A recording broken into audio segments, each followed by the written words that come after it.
Hi Delhi, ఏంటి ఏంటి ఏంటి విషయాలు? ఏంది అట్లా మ్యాచ్ నిన్న ఓడిపోయినా కూడా అంత జోషులు ఉన్నావు, ఖుషీలు ఉన్నావు. అదే మ్యాచ్ అన్న తర్వాత గెలుస్తుంటాం, ఓడిపోతాం అని చెప్పి అన్న ఇది కూర్చుంటాం ఏంటి? అందులో ఇది ఐపీఎల్ కదా, నెక్స్ట్ మ్యాచ్ కుమ్మేస్తాం అన్న కాన్ఫిడెన్స్ ఉన్నాం. ఒక మ్యాచ్ ఎన్ని రికార్డులు కొట్టాం తెలుసు అసలు? మామూలు రికార్డులు కాదు. ఏంటి ఏంది ఏం రికార్డులు? ఆ రికార్డుల గురించి మాట్లాడదాం. అంతకన్నా ముందు కూడా Valleru developers presents IPL 2024 fun review powered by my doctor పెన్లిష్ products and gift partner big C. రికార్డుల మీద రికార్డులు. ఎవడన్నా మ్యాచ్ గెలిచిన తర్వాత రికార్డులు పడతారు, మేము ఓడిపోయి రికార్డులు కొట్టాం. అది దట్ ఈస్ జీటీ. ఏంటా రికార్డులు? ఏంటా రికార్డులా? ఇప్పుడు ఎవడైనా హోమ్ గ్రౌండ్లో ఎవడైనా కొడతాడు రికార్డులు. హైయెస్ట్ స్కోర్ అనేది, లీస్ట్ స్కోర్ ఎవడైనా కొడతాడు హోమ్ గ్రౌండ్లో. మేము కొట్టాం 89 రన్స్. ప్లస్ ఇంకోటి అదొకటైనా రికార్డు కాదు, ఈ ఐపీఎల్ సీజన్ మొత్తానికి అదే లీస్ట్ స్కోర్. ఇది ఒక రికార్డు అనమాట. సో ఇలాగనమాట. ఎప్పుడు ఎవడైనా ఢిల్లీ మీద ఎక్కడ కొడతాడు, మేము చూసేవాడు ఢిల్లీ మీద కూడా ఓడిపోయాం. That is the record. ఇలా రికార్డుల గురించి చెప్పుకుంటూ పోతే చాలా రికార్డులు ఉన్నాయి. దేన్ని నేను పాజిటివ్గా తీసుకోవాలి. గెలవడం చేతగాక ఇలాంటి ముచ్చట్లు ఎప్పుడు అలవాటు అయిపోయింది మీ గుజరాత్ వాళ్ళకు. ఏంటి అది అలవాటు అయిపోయేది? ఇప్పుడు అంటే రికార్డు కొట్టాలంటే ఎక్కువ రన్సే కొట్టాలా ఏంటి? హోమ్ క్రౌడ్ ముందు గెలవాలా ఏంటి? అలాంటివి ఉంటాయి మాకు కూడా కొన్ని. ప్రస్తుతానికి ఓడిపోయినా గెలిచినట్టే మేము. మీరేమో గెలిచి ఓడారు, మేము ఓడి గెలిచాం, అంతే సింపుల్. అయినా మీ హార్దిక్ పాండ్యా బయటకు పోవడం కానీ మీకు దరిద్రం పుట్టుకున్నట్టున్నది. హార్దిక్ పాండ్యా గురించి మనం మాట్లాడుకోవడం అనేది అది ప్రస్తుతానికి వేస్ట్. అది దాని గురించి. ఎందుకంటే గిల్లు సారా కాన్వర్జేషన్లో సగం మాట్లాడుకునేది హార్దిక్ పాండ్యా గురించే. సో గిల్ వెళ్ళిన కాడి నుంచి, ఇప్పుడు హార్దిక్ పాండ్యా అక్కడికి వెళ్ళిన కాడి నుంచి ముంబై ఇండియన్స్ ఏం చేస్తున్నారో చూస్తూనే ఉన్నాం మనం. అంటే టెక్నికల్గా హార్దిక్ పాండ్యా కెప్టెన్ అయినా కూడా వాళ్ళు రోహిత్ శర్మ కెప్టెన్ అనుకుంటున్నారు, ట్రోల్ చేస్తున్నారు కాబట్టి. సో గిల్ సారా కాన్వర్జేషన్లో 90% ఇదే వస్తుందని విశ్వసనీయ వర్గాల సమాచారం. ఓకే, మరి మీ గిల్లు ఏంటి సారా టెండూల్కర్ వచ్చేదాకా 6లు 4లు కొట్టేటట్లేడు కదా? అరే 6లు 4లు కొడతామండి, దానికి టైం రావాలి. సారా టెండూల్కర్ వచ్చిన పని కాదు అక్కడ, టైం వస్తే కొడతాము.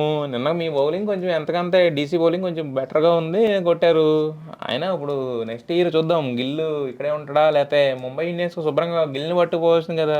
మా హార్దిక్ పాండ్యా మాకే ఉంటే బెటర్ అనిపిస్తుంది మమ్మల్ని ఇదంతా చూస్తుంటే. ప్రశాంతంగా మా వాళ్ళు ఒక చాటు ఉండేవాడు, మా హార్దిక్ పాండ్యా మాకే ఉండేవాడు. ఈ ట్రోలింగ్ బాధ కూడా తప్పేది కదా మా వాడికి పాపం.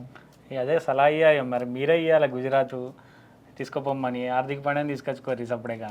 హార్దిక్ పాండ్యాని తీసుకొస్తే వేరే విధంగా ఉండేది, కథ వేరే విధంగా ఉండేది. అయినా కూడా ఏంటంటే నిన్న ఒక్క గిల్లు అలాగే మన మిల్లరు అలాగే సుదర్శన్ కనుక అవ్వకుండా ఉండుంటేనా టాప్ లేచిపోయేది, దుమ్ము అసలు మామూలుగా ఉండేది కాదు. 200 పైన కొట్టేవాళ్ళం. మరి వాళ్ళ వికెట్లు పడకుండా గోడాడం పెట్టుకోకుంటారు మరి.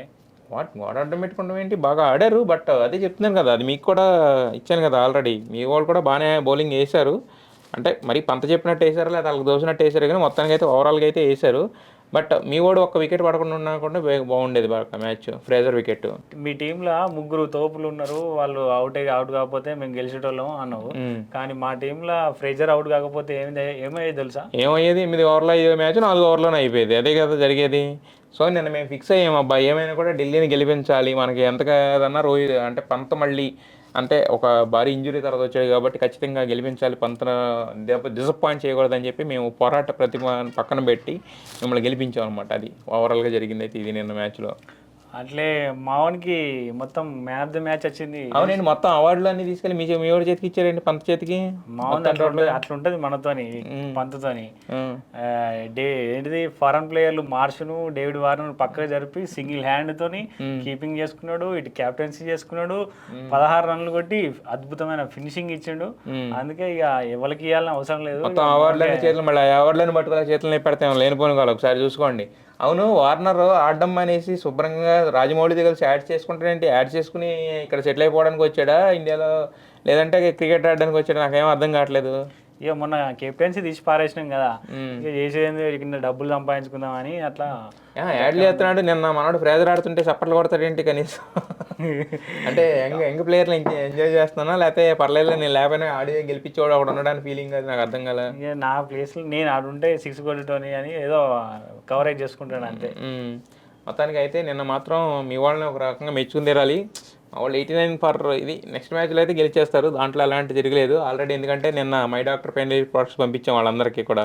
కాళ్ళు నొప్పులు తలనొప్పులు అంటుంటే రాసుకున్నారు, ఆల్రెడీ ప్రాక్టీస్ మొదలు పెట్టారు. నెక్స్ట్ మ్యాచ్లో మాత్రం కుమ్మేస్తారు, మామూలుగా ఉండదు. కాసుకోండి. ఈ ఒక్క మ్యాచ్ ఏదో దిష్టి తీయాలి కదా అన్నట్టు దిష్టి తీసాం. ఇక నుంచి ప్రతి మ్యాచ్ గెలుస్తాం, ప్లే ఆఫ్స్కి వెళ్తాం. సరే చూసుకుందాం, మేము కూడా దుమ్ము లేపేస్తాం. దుమ్ము లేపేసేది ఏం లేదు. ఇంకా ఢిల్లీ ఇంకా అయిపోయినాయి. వచ్చే విజయాలు ఏమైనా ఉంటే అన్ఎక్స్పెక్టెడ్ విజయం ఇది కూడా. సో ఇంకా ఢిల్లీకి విజయాలు రావడం అనేది కష్టం. ఇక మీరు ప్లే ఆఫ్స్ నుంచి మీరు పక్క తప్పుంటే మీరు సైడ్ ఇస్తే మేము ముందుకు దూసుకుపోతాం. అంత లేదు, ఇంకా ప్లే ఆఫ్స్లో దుమ్ము రేపుతాం మేము కూడా. దుమ్ము లేపేస్తాం. అక్కడ ఉన్న 4 ప్లేస్లే దుమ్మురేపేస్తాం అంటే ఆల్రెడీ 2 ప్లేసులు ఫిక్స్ అయినాయి. సో 3వ ప్లేస్ మేమే ఆటోమేటిక్గా, ఎందుకంటే బాగా ఆడతాం, నెక్స్ట్ ఈ మ్యాచ్ నుంచి కుమ్మేస్తాం కాబట్టి. సో ఇంక మీరు ఈసారికి సైడ్ అయిపోండి, నెక్స్ట్ ఇయర్ చూసుకుందాం, వాళ్ళు ఏమైనా ఉంటే కనుక చూసుకుందాం.